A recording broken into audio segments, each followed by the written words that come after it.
Hello everyone, कैसे हैं आप लोग। मैं हूं डॉक्टर मोहन उपाध्याय और आप सभी लोगों का स्वागत करता हूं आपके अपने यूट्यूब प्लेटफॉर्म एग्जाम सक्सेस द्वार में। ठीक है सर, तो आज मैं आपको आज की वीडियो में क्या कराने वाला हूं। आज के लेक्चर में मैं आपके लिए लेके आया हूं बहुत ही ज्यादा इंपॉर्टेंट क्वेश्चन आपके जीआईसी के रिगार्डिंग, एलटी ग्रेड के रिगार्डिंग, केवीएस, एनबीएस, हमारे सबके रिगार्डिंग जितने भी मुझे इंपॉर्टेंट क्वेश्चन लगे उनका मैं एक प्रैक्टिस सेट आपको करवाऊंगा। क्योंकि आप लोगों को पता है कि जीआईसी का एग्जाम जो है मार्च एंड या अप्रैल फर्स्ट वीक में 100% हो सकता है। डेट आ जाएगी जल्दी, मैं आपको बता रहा हूं। आप अपनी तैयारी मत छोड़िए, ठीक है। लगातार तैयारी करते रहिए, क्योंकि तैयारी में थोड़ा सा भी गैप हुआ तो फिर भाई साहब दिक्कत हो जाएगी। ठीक है, केबीएस एनबीएस का पेपर 10-11 तारीख को टीयर 1 ही है, फिर टीयर 2 भी आपका जल्दी से हो जाएगा। तो आप लगातार तैयारी करते रहिए सर, ठीक है। तो आज की क्लास में स्टार्ट करूंगा बिना वक्त जाया किए। ठीक है दोस्तों, चलिए। तो अभी ये है यार कि देखो अपन लोगों का नया चैनल है, थोड़ा सा सपोर्ट चाहिए आप लोगों का। ठीक है, तो चैनल को प्लीज लाइक करिएगा, सब्सक्राइब करिएगा, कमेंट करिएगा। लेकिन मैं लगातार आपको ज्योग्राफी के बहुत ज्यादा महत्वपूर्ण क्वेश्चंस लगातार आपको कराता रहूंगा, महत्वपूर्ण प्रश्न आपको लगातार करवाते रहेंगे। ठीक है सर, आपकी तैयारी को एकदम जबरदस्त तरीके से कराते रहेंगे। तो चलिए आज का सेशन स्टार्ट करते हैं जय माता दी बोल के। आज के सेशन का पहला क्वेश्चन आपकी स्क्रीन पे आ रहा है।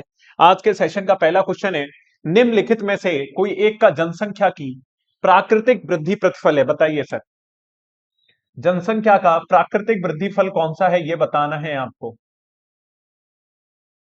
बताइए भाई। जनसंख्या की जनसंख्या की प्राकृतिक वृद्धि प्रतिफल है क्या है। क्या हो जाएगी आपकी जन्म दर। जन्म दर से आप निकाल सकते हो प्राकृतिक वृद्धि, वृद्धि बतानी है। ठीक है, कि प्राकृतिक वृद्धि नेचुरल ग्रोथ रेट कैसे निकल के आएगा। क्या जन्म दर जो होता है वो नेचुरल ग्रोथ रेट होता है, या मृत्यु दर जो होता है वो नेचुरल ग्रोथ रेट रहता है, या प्रजनन जो रहता है वो रहता है, या प्रजननता तथा मातृत्वता मतलब फर्टिलिटी एंड मोर्टेलिटी का जो डिफरेंस रहता है वो आपको बताता है। तो क्या सही हो जाएगा आपका ऑप्शन डी। ठीक है, option D will be the correct answer. Natural growth rate, प्राकृतिक वृद्धि दर आपकी कैसे निकल के आएगी, जब आप जन्मे हुए लोगों में से मृत्यु हुए लोगों को माइनस कर दोगे तब आपको वृद्धि दर आपकी मिल जाएगी। तो ऑप्शन डी जो हो जाएगा वो आपका करेक्ट आंसर हो जाएगा, ऑप्शन डी। क्लियर है भैया। चलिए आगे बढ़ते हैं। क्वेश्चन नंबर 2 क्या कह रहा है। क्वेश्चन नंबर 2 कह रहा है, निम्नलिखित में से कौन यूरोपीय जनसंख्या समूह का प्रमुख कारक है। यूरोपीय यूरोपीय जनसंख्या समूह का प्रमुख कारक कौन सा है। बताइए सर कौन सा है। प्राथमिक क्रिया, ठीक है, उच्च वृद्धि दर, नगरीयकरण का उच्च स्तर, या प्रवासी जनसंख्या। क्वेश्चन को आप लोग समझ लेंगे एक बार। यूरोपीय जनसंख्या समूह का बताइए प्रमुख कारक क्या है, क्या मिलेगा बेटा। बताइए सर। तो क्या मिलेगा, प्राथमिक क्रिया का कोई रीजन नहीं है, उच्च वृद्धि दर का नहीं है, नगरीयकरण का उच्च स्तर जो है वो रिस्पॉन्सिबल है आपके। ठीक है, किसके लिए रिस्पॉन्सिबल है। ठीक है, यूरोपीय जनसंख्या समूह का प्रमुख कारक क्या है। ठीक है, नगरीयकरण का उच्च स्तर। तो ऑप्शन सी क्या हो जाएगा आपका करेक्ट आंसर हो जाएगा, ऑप्शन सी हो जाएगा। आगे बढ़ते हैं। ठीक है, क्वेश्चन नंबर 3 क्या कह रहा है। दो स्टेटमेंट आपको दे रखे हैं, दो स्टेटमेंट आपको दे रखे हैं। पहला स्टेटमेंट क्या कह रहा है, 2001 से 2011 दशक में केरल की आबादी में महिलाओं का अनुपात बढ़ा। ठीक है, क्या ये बात सही है। ठीक है, दूसरा कह रहा है उसी दशक के दौरान 6 साल और उससे कम आयु वर्ग के लिंग अनुपात में इस राज्य में गिरावट देखी गई है। क्या हमारा स्टेटमेंट दो सही है, ये बताना है। दोनों सही है, एक सही है या दूसरा सही है। ठीक है, बताइए सर। तो 2001 से 2011 दशक में केरल की आबादी में महिलाओं का अनुपात बढ़ा, क्या स्टेटमेंट सही है। हाँ जी बिल्कुल, ये कथन आपका बिल्कुल सही है। उसी दशक के दौरान 6 साल और उससे कम आयु वर्ग के लिंग अनुपात में इस राज्य में गिरावट आई है। ठीक है, ये बात भी बिल्कुल सही है। तो इसके दोनों स्टेटमेंट सही है। ठीक है, कथन सत्य है, तो दोनों कथन सत्य हैं इसके। ठीक है, तो ये क्या हो जाएगा, एक और दो। ठीक है भैया, एक और दो। तो option C will be the correct answer. Option C जो हो जाएगा वो क्या हो जाएगा दोस्त, आपका करेक्ट आंसर हो जाएगा। निम्नलिखित दरों में से, क्वेश्चन नंबर 4 क्या कह रहा है, निम्नलिखित दरों में से कौन सा एक प्राकृतिक जनसंख्या वृद्धि को ज्ञात करने के लिए सही है। अभी थोड़ी देर पहले भी बताया था कि प्राकृतिक जनसंख्या वृद्धि को कैसे दर्शाया जाता है, कैसे दर्शाया जाएगा, जन्म दर तथा मृत्यु दर का अंतर। ठीक है, तो यही हो जाएगा, जन्म दर तथा मृत्यु दर का अंतर जो है यही प्राकृतिक वृद्धि को दर्शाता है। जनसंख्या की प्राकृतिक वृद्धि को कौन दर्शाता है, जन्म दर तथा मृत्यु दर का अंतर। ठीक है भैया, चलिए सर। क्वेश्चन नंबर 5 देखेंगे। ठीक है। और जितने भी बच्चे इस वीडियो को देख रहे हैं, जितने भी मेरे दोस्त साथी सहपाठी इस वीडियो को देख रहे हैं, तो प्लीज वीडियो को लाइक कर दीजिए, चैनल को सब्सक्राइब कर दीजिए और अपने दोस्तों को भी यार जरूर शेयर कर दीजिएगा चैनल। जनसंख्या के बढ़ते क्रम में नगरीय बस्तियों का निम्नलिखित में से कौन सा समूह सही क्रम में है, बताइए सर। जनसंख्या वृद्धि से, जनसंख्या के बढ़ते क्रम में नगरीय बस्तियों का, ठीक है, आपको बताना है कहाँ पे जनसंख्या कम रहती है उसको क्या बोलते हैं, फिर जब जैसे जैसे हमारी जनसंख्या बढ़ती चली जाती है, जैसे जैसे हमारी पॉपुलेशन बढ़ती चली जाती है, उसको हम लोग क्या बोलते हैं, बताइए सर। शहर, नगर, ठीक है, शहर आता है, फिर नगर आता है, फिर महानगर आता है, सन्नगर आता है, ठीक है, या पहले नगर आता है, शहर आता है, सन्नगर आता है, महानगर आता है। तो हमें पता है कि सबसे छोटी यूनिट क्या होती है, शहर होती है, और सबसे बड़ी यूनिट क्या होती है, सन्नगर होती है। तो ऑप्शन ए जो है वो करेक्ट आंसर हो जाएगा। सबसे कम पॉपुलेशन शहर में होती है, फिर नगर में होती है, फिर महानगर में होती है, फिर सन्नगर में, जिसको हम लोग कॉन्वर्वेशन भी बोलते हैं, उसमें हो जाता है। तो ऑप्शन ए जो हो जाएगा वो आपका सही आंसर हो जाएगा। चलिए आगे बढ़ते हैं। जनसंख्या भूगोल का जनक, जनसंख्या भूगोल का जनक किस विद्वान को कहा जाता है? विच scholar is considered the father of population geography? तो किसको कहा जाता है? ट्रिवार्था को कहा जाता है। किसको कहा जाता है भैया? जीटी त्रिवार्था को कहा जाता है। ठीक है भैया, चलिए आगे बढ़ते हैं। जनसंख्या वृद्धि के लॉजिस्टिक वक्र सिद्धांत को प्रतिपादित किया था। ये सारे के सारे क्वेश्चन यार आप लोगों से पूछे जाते हैं, लगातार कई पेपरों में पूछे जा चुके हैं, तो आप इनको लगा लीजिएगा, बहुत ही ज्यादा इंपॉर्टेंट क्वेश्चंस रहते हैं। तो जनसंख्या वृद्धि के लॉजिस्टिक वक्र सिद्धांत को प्रतिपादित किया था, किसने किया था? सैडलर ने किया था, डवल्डे ने किया था, कैस्ट्रो ने किया था, या पर्ल रीड ने किया था? तो किसने किया था? लॉजिस्टिक कर्व थ्योरी किसने दी थी? पर्ल रीड ने दी थी। तो ऑप्शन डी जो हो जाएगा वो आपका सही आंसर हो जाएगा। आगे बढ़ते हैं। क्वेश्चन नंबर 8 क्या कह रहा है? जब जनसंख्या घनत्व, जब जनसंख्या घनत्व कुल जनसंख्या को, कुल जनसंख्या को कृषि योग्य भूमि से विभाजित करके प्राप्त किया जाता है, उसे क्या कहते हैं? अगर हम कुल जनसंख्या को, अगर हम लोग कुल जनसंख्या को कृषि योग्य भूमि से डिवाइड कर देते हैं तो हमको कौन सा घनत्व मिलता है? उस घनत्व को हम लोग क्या बोलते हैं? कायिक घनत्व बोलते हैं, फिजियोलॉजिकल डेंसिटी बोलते हैं। क्या बोलते हैं? कायिक घनत्व बोलते हैं, या फिर फिजियोलॉजिकल डेंसिटी बोलते हैं। तो ऑप्शन डी जो हो जाएगा ये आपका करेक्ट आंसर हो जाएगा। ठीक है भैया, आगे बढ़ते हैं। अनुकूलता जनसंख्या सिद्धांत के प्रतिपादक कौन थे? अनुकूलता, optimum population theory, optimum population theory ये किसने दी थी? तो optimum population theory was given by Edwin Cannan. किसने दी थी? Optimum population theory was given by Edwin Cannan. ठीक है भैया, तो ऑप्शन बी जो है ये आपका क्या हो जाएगा? सही आंसर हो जाएगा। ठीक है दोस्त, चलिए आगे बढ़ते हैं। निम्नलिखित में से कौन सी अक्षांश यूरोपियन जनसंख्या की धुरी कहलाती है? बताइए सर, कौन सी अक्षांश, किस लैटिट्यूड को यूरोपियन जनसंख्या की धुरी बोलते हैं? बताइए सर, जल्दी से बताएंगे सभी लोग। 45 डिग्री नॉर्थ को, 50 डिग्री नॉर्थ को, 55 डिग्री नॉर्थ को, या 40 डिग्री नॉर्थ को? बताइए सर।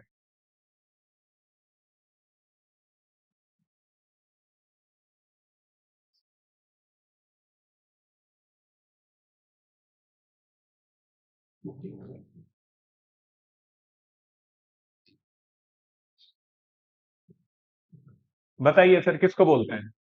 तो किसको बोला जाता है? 50 डिग्री नॉर्थ को। 50 डिग्री नॉर्थ को हम लोग क्या बोलते हैं? यूरोपियन अक्षांश, यूरोपियन जनसंख्या की धुरी बोलते हैं 50 डिग्री नॉर्थ को। 50 डिग्री अक्षांश को, 50 डिग्री नॉर्थ अक्षांश को हम लोग क्या बोलते हैं?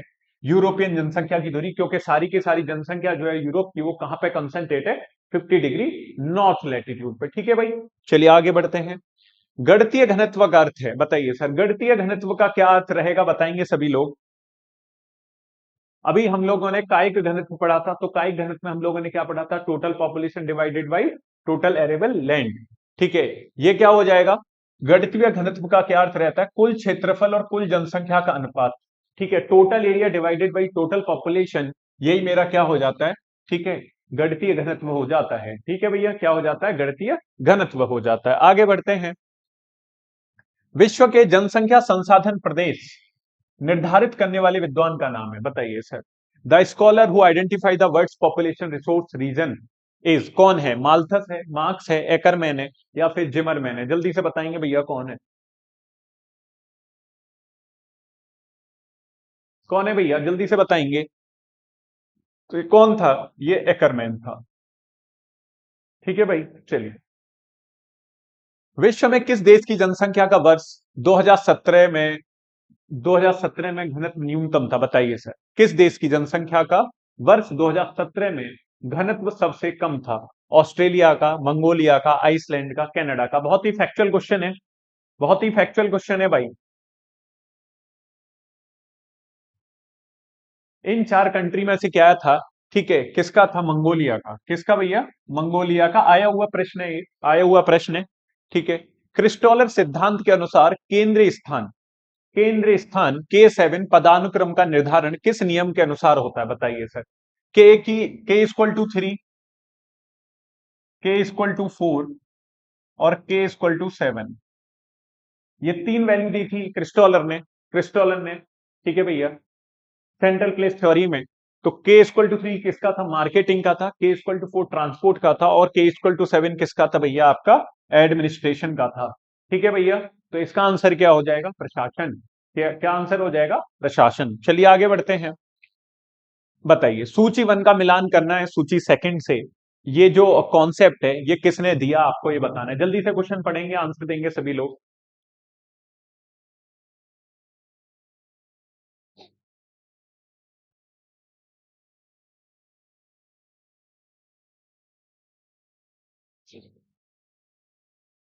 देखिए, विकास ध्रुव सिद्धांत किसका था? ग्रोथ पॉल थ्योरी किसकी थी? पेरॉक्स की थी।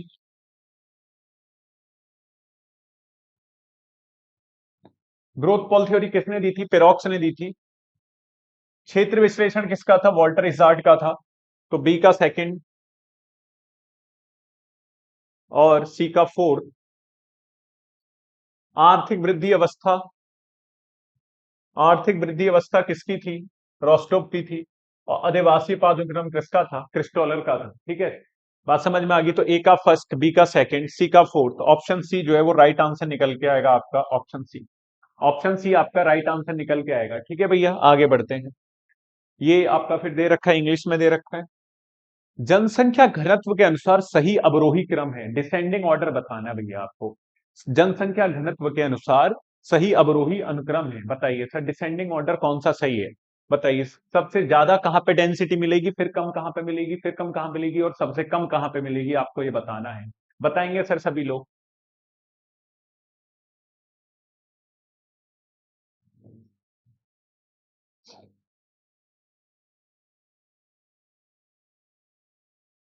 कहां मिलेगी भाई? सबसे ज्यादा डेंसिटी आपको देखने को मिलेगी ईस्ट एशिया में, पूर्वी एशिया में। फिर देखने को मिलेगी दक्षिण एशिया में। फिर दक्षिण पूर्वी एशिया में। और फिर देखने को मिलेगी, ठीक है, मध्य एशिया में। ठीक है भैया, बात समझ में आ गई। पूर्वी एशिया, दक्षिण एशिया, दक्षिण पूर्वी एशिया और मध्य एशिया। ठीक है, तो ऑप्शन बी जो है ये आपका करेक्ट आंसर हो जाएगा। Option B. क्लियर है दोस्त, आगे बढ़ते हैं। दिए गए देशों की कुल जनसंख्या के संदर्भ में अवरोही क्रम है। जनसंख्या के संदर्भ में अवरोही क्रम बताना है। अवरोही मतलब डिसेंडिंग ऑर्डर ही होता है, डिसेंडिंग ऑर्डर बताना है। ठीक है, बताइए सर।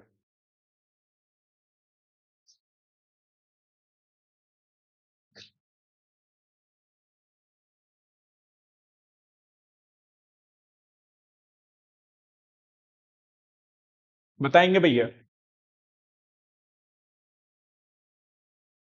सबसे कम जनसंख्या कहाँ की है? फ्रांस की है। सबसे कम जनसंख्या कहाँ पे देखने को मिलेगी आपको? इनमें से फ्रांस में देखने को मिलेगी। CIS, Germany, UK, France. तो ऑप्शन ए जो है करेक्ट आंसर हो जाएगा आपका। ठीक है भाई, आगे बढ़ते हैं।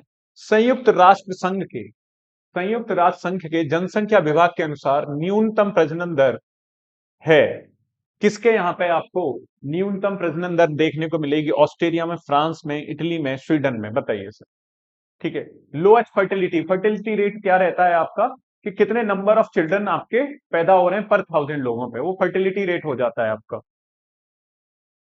तो कहां देखने को मिलेगी सबसे कम फर्टिलिटी रेट? इन सब में से किस कंट्री का सबसे कम है? तो सबसे कम किसका भैया? इटली का है। किसका है? इटली का है। चलिए सर, आगे बढ़ते हैं। निम्नांकित में से किस देश में न्यूनतम जन्म दर पाई जाती है? इन चार देशों में से न्यूनतम जन्म दर कहां पाई जाती है, जहां पे सबसे कम बच्चे पैदा हो रहे हैं, फर्टिलिटी रेट जो है वो सबसे कम है? कौन सा है? फ्रांस है, जर्मनी है, जापान है, या USA है? जल्दी से बताएंगे भाई। इन चारों में से बताएंगे सर क्या आंसर हो जाएगा? तो इन चारों में से आंसर क्या हो जाएगा दोस्त? फ्रांस। क्या आंसर हो जाएगा? फ्रांस आपका सही आंसर हो जाएगा। अफ्रीका महाद्वीप में सबसे अधिक जनसंख्या वाला देश है, सबसे अधिक जनसंख्या वाला देश कौन सा है? नाइजीरिया, इथोपिया, मिस्र या दक्षिण अफ्रीका? बताएंगे सर कौन सा है? कौन सा देश दक्षिण अफ्रीका कॉन्टिनेंट में, मतलब अफ्रीकन कॉन्टिनेंट में, अफ्रीकन कॉन्टिनेंट में कौन सा ऐसा देश है जिसकी पॉपुलेशन सबसे ज्यादा है? तो वो कौन है आपका? नाइजीरिया है। ठीक है भाई, नाइजीरिया। आगे बढ़ते हैं, निम्नांकित में से कौन क्षेत्रफल तथा जनसंख्या दोनों की दृष्टि से सबसे छोटा देश है? जहां की जनसंख्या भी सबसे कम है और वहां का टोटल ज्योग्राफिकल एरिया भी सबसे कम है, क्षेत्रफल भी सबसे कम है। बताइए, भूटान का, नेपाल का, मालदीव का, श्रीलंका का? जल्दी से देंगे सभी लोग आंसर। ठीक है, जल्दी से बताएंगे भाई। ठीक है, भूटान मत कर देना इसका आंसर, भूटान मत कर देना। नेपाल तो काफी बड़ा कंट्री है, श्रीलंका भी बड़ा है। मालदीव, मालदीव की पॉपुलेशन भी सबसे कम है। ठीक है, इन चारों में से, और उसका ज्योग्राफिकल एरिया भी सबसे कम है इन चारों में। ठीक है, चलिए। अपनी कुल जनसंख्या के आधार पर निम्नांकित देशों का सही आरोही क्रम है, बढ़ते हुए क्रम में आपको लगाना है। बताइए सर, बढ़ते हुए क्रम में इंडोनेशिया इनमें सबसे ऊपर आएगा। ठीक है, बताइए अब। असेंडिंग ऑर्डर में लगाना है, आरोही क्रम में। बताइए भैया।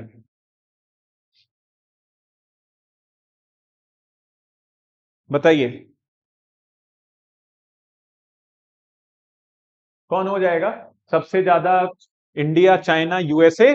ठीक है, फिर इंडोनेशिया, ब्राजील। ठीक है, ये कंट्री आते हैं इस तरीके से। तो बांग्लादेश हो जाएगा, जापान हो जाएगा, ब्राजील हो जाएगा और इंडोनेशिया हो जाएगा। इंडोनेशिया की सबसे ज्यादा रहेगी, तो option B will be the correct answer. ठीक है भाई, चलिए आगे बढ़ते हैं। जनसंख्या के संदर्भ में चीन का सबसे बड़ा नगर है, चीन का सबसे बड़ा नगर कौन सा है? बीजिंग है, कैंटन है, मुगडेन है, शंघाई है? बताइए, बीजिंग या शंघाई में से कोई आंसर रहेगा? बताएंगे सभी लोग क्या आंसर रहेगा? बताइए, जल्दी बताइए क्या आंसर रहेगा? तो बीजिंग तो नहीं है इसका आंसर, कैंटन भी नहीं है, मुगडेन भी नहीं है, शंघाई जो है वो इसका आंसर है। चीन का सबसे बड़ा नगर कौन सा है? आपको शंघाई देखने को मिलेगा। इस तरीके के क्वेश्चन आपको वो विश्व के रिगार्डिंग जब क्वेश्चन वो पूछता है तो पूछ लेता है, क्योंकि तीन चार ही देश हैं जहां से क्वेश्चन आपके बहुत बनते हैं। अमेरिका से पूछ लेता है वो, संयुक्त राज्य अमेरिका से। ठीक है, जापान से पूछ लेता है, चाइना से पूछ लेता है क्वेश्चन। ठीक है, इस तरीके से। निम्नलिखित में से किस देश में जनसंख्या वृद्धिमान पुनः स्थापन स्तर पर पहुंच गई है? बताइए सर, किस देश में जनसंख्या वृद्धिमान पुनः स्थापन स्तर पर पहुंच गई है? फ्रांस में, चीन में, सूडान में या फिर ईरान में? बताएंगे सर कहां पहुंच गई है पुनः स्थापित दर पे? कहां पे पहुंच गई है भैया? तो फ्रांस में पहुंच गई है। कहां पे? फ्रांस में पहुंच गई है। चलिए, लिस्ट वन को मैच करना है लिस्ट सेकंड से। ठीक है, भाषा समूह और विशिष्ट भाषा है। जल्दी से भी एक बार क्वेश्चन देख लीजिए, पढ़ लीजिए आप लोग।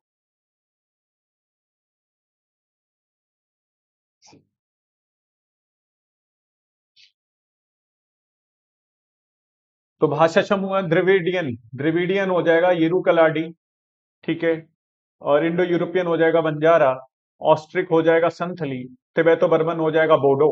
ठीक है, तो ए का फोर्थ, ए का फोर्थ एक ही में नजर आ रहा है मुझे, ए का फोर्थ एक ही में नजर आ रहा है। तो option A will be the correct answer. ठीक है, चलिए आगे बढ़ते हैं।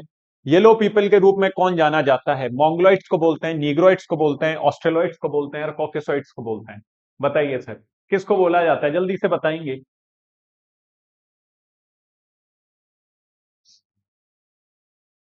येलो पीपल के नेम से किसको जाना जाता है? येलो पीपल के रूप में कौन जाना जाता है? तो मंगोलोइड्स को हम लोग क्या बोलते हैं?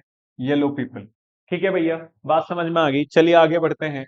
मानव प्रजाति है, मानव प्रजाति क्या है? ह्यूमन रेस किसको बोलते हैं? शारीरिक लक्षणों के आधार पर वर्गीकृत मानव समुदाय, मानव जाति का सामाजिक सांस्कृतिक उपविभाग, मानव जाति का धार्मिक समूह या जनजातीय व्यक्तियों का मानव जातीय वर्ग? तो ये कौन हो जाएगा? शारीरिक लक्षणों के आधार पर वर्गीकृत मानव समुदाय, उसको हम लोग क्या बोलते हैं? ह्यूमन रेस बोलते हैं। चलिए आगे बढ़ते हैं।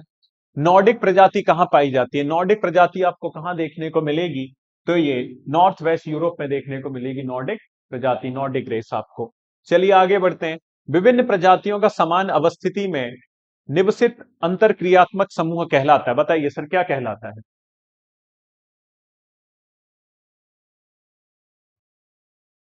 क्या कहलाता है? विभिन्न प्रजातियों का समान अवस्थिति में निवसित अंतर क्रियात्मक समूह क्या कहलाता है? तो इसको जीवोम बोलते हैं। इंग्लिश में इसको बायोम बोला जाता है। ठीक है भैया, आगे लिखते हैं। अब ये कुछ ट्राइब दे रखी है, कहां पे मिलती हैं, आपको ये बताना है कौन सी ट्राइब आपको कहां पे देखने को मिलेगी। जल्दी बताएंगे सभी लोग, कहां देखने को मिलेगी। बंटू कहां देखने को मिलेगा आपको? ठीक है, सेंट्रल अफ्रीका में, इनका पेरू में देखने को मिलेगा, जावा अंडमान में, लेफ्ट स्कैंडिनेविया में। First, second, third, fourth option A will be the correct answer. Option A जो है वो क्या हो जाएगा भैया, आपका करेक्ट आंसर हो जाएगा। ठीक है दोस्तों, तो आज के लिए 30 क्वेश्चन यही है। देखिए मैं और थोड़ा सा बढ़ाऊंगा स्पीड, नंबर ऑफ क्वेश्चन हम लोग लगातार बढ़ाएंगे। आप लोग जल्दी से 2 टाइम्स करके सारा रिवीजन कर लिया करिए। अगर इसका पीडीएफ चाहिए आप लोगों को, अगर इसका पीडीएफ चाहिए आप लोगों को, तो ये टेलीग्राम चैनल है, आप इस पर जा सकते हो। इस टेलीग्राम चैनल पे मैं लेक्चर के बाद वीडियो को, इस पीडीएफ को वहीं अपलोड कर दूंगा। ठीक है भैया, बाकी आप लोग सपोर्ट करते रहिए। ठीक है, अच्छे से थोड़ा सा अभी और स्पीड बढ़ाएंगे। अभी नया नया चैनल है यार, थोड़ा सा फ्लो आने में टाइम लगता है चीजों का। ठीक है, लेकिन आपको बेस्ट चैनल प्रोवाइड करेंगे, बेस्ट प्रिपरेशन मटेरियल प्रोवाइड करेंगे, भरोसा रखिए इस चीज का। ठीक है भैया, बाकी आप लोग चैनल को सब्सक्राइब करिए, वीडियो को लाइक करिए, और कमेंट करके जरूर बताइएगा कि आप लोगों को और क्या चीज चाहिए, किस तरीके से आपकी प्रिपरेशन चल रही है। Thank you so much everyone. जय हिंद, जय भारत।